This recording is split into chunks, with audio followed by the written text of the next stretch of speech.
Once upon a time, in a cozy little town, lived a man named Arthur. He had a good job, a nice house, but he always felt like something was missing.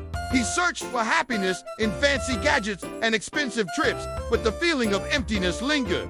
One rainy afternoon, while clearing out his attic, Arthur stumbled upon a small, ornate key. It wasn't made of gold or silver, but of a warm, smooth wood that pulsed with a faint, gentle light.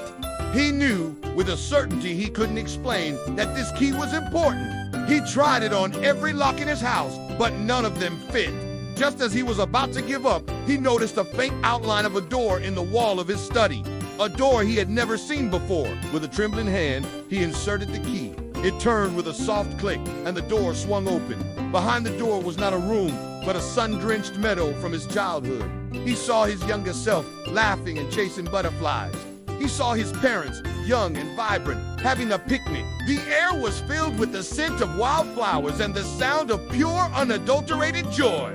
There were no gadgets, no expensive things, just love, connection, and the simple beauty of the moment. Arthur closed the door, the key warm in his hand. He finally understood happiness wasn't something to be found.